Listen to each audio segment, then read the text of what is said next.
The David Pakman Show at davidpakman.com. Welcome to the show. I have so much to talk to you about today that I don't want to waste any time. Neil deGrasse Tyson is going to be with us a little bit later, and let's just get right into it. We've talked for a while about the Boy Scout policy that does not allow openly gay Boy Scouts, individuals, to be Boy Scouts, and this has led to all sorts of different issues. We've also seen the Boy Scouts involved in the cover-up of child sex abuse, and we covered that several months ago. So the Boy Scouts, in many senses, reminiscent of the Catholic Church. Okay, so what's the latest information on this? Yesterday, I'm just going to say Nick. I don't know if he wants his full name given or not, but a viewer, Nick, contacted me saying, I just got this survey from the Boy Scouts asking about what should happen with gay people in the Boy Scouts.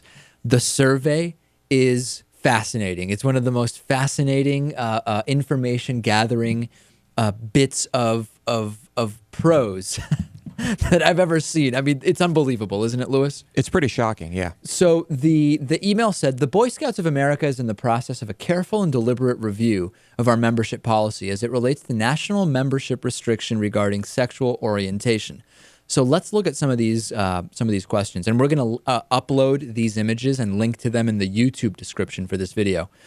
Imagine if instead of gay scouts, it said Jewish or black, and there would be outrage. But remember, Lewis, for now in this country, there is, somewhat of an exemption for discriminating against gay people, at least for the time being. At least among these religious organizations. Here's a question. Bob is 15 years old and the only openly gay scout in a Boy Scout troop. Is it acceptable or unacceptable for the troop leader to allow Bob to tent with a heterosexual boy on an overnight camping trip? And you can say, well, it's somewhere between totally acceptable and totally unacceptable to me. Here's another scenario. David, a Boy Scout, believes homosexuality is wrong. His troop is chartered to a church where the doctrine of that faith also teaches that homosexuality is wrong. Steve, an openly gay youth, applies to be a member in the troop and is denied membership. Is it acceptable or unacceptable for this troop to deny Steve membership in their troop? And I would say, well, I guess I find that somewhat acceptable. It's not totally acceptable, Lewis, but it's somewhat acceptable to deny people membership based on being gay. At least the questions are plainly worded and clear. Yeah, they are. Yeah, it's true. I know. Here's another one. A gay male troop leader, along with another adult leader, is taking a group of boys on a camping trip following the youth protection guidelines of two deep leadership, which I assume means you have to have two adults with everybody at a time. Is it acceptable or unacceptable for the gay adult leader to take adolescent boys on an overnight camping trip? Of course, the implicit notion here is that if you are gay and around children, you are way more likely to molest those kids than if you are straight and around children. Right. Something that's been widely disproven. So there are some of the questions. Let me pull up another one of the pages here. The other one says, do you believe the current policy prohibiting open homosexuals from being scouts or scout leaders is a core value of scouting found in the Scout Oath and Law? In other words, is being anti-gay so deeply ingrained into everything, into the Boy Scout doctrine, that that we really can't change it?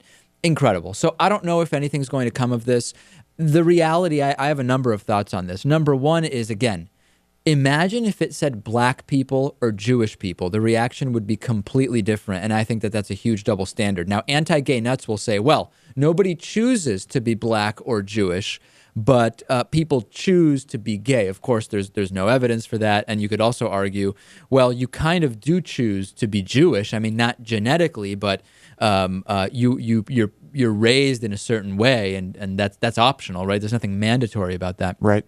So in any case, incredible stuff. But also, President Obama, any president, is the honorary president of the Boy Scouts, and I think since President Obama has taken a pro-equality stance, pretty decidedly at this point, he should say that he is not going to recognize his honorary presidency of the Boy Scouts until this policy is changed. That's I think the reality here. Yeah, I think that would be a good move. He doesn't have to worry about it that as a political move because he can't be president again. It would make a good statement, but I didn't even know that he was the honorary president of the Boy Scouts. A lot of people don't know, yeah. But the Boy Scouts know. The Boy Scouts do know. And I think it would be powerful for those individuals to know that the president is just not on your side when it comes to this insane policy. You know what? I'm going to guess that the vast majority of people running the Boy Scouts don't give a crap about the president anyway. Well, maybe. So, I couldn't mean, say. come on. We know what type of Oh, people you're these saying are. this particular president. Right. I see what Right, you're right, saying. right. I don't know what the political orientation is of Boy Scouts. We get a ton of email from liberal former Boy Scouts or parents of current Boy Scouts. No, but we're talking. I'm not talking about that. We're talking about the heads of the organization. Oh, I see what you're Yeah, saying. yeah. You're probably right about that. Although we don't have evidence, right? I don't want to speculate. No, this is just. Well, that's what it is, speculation.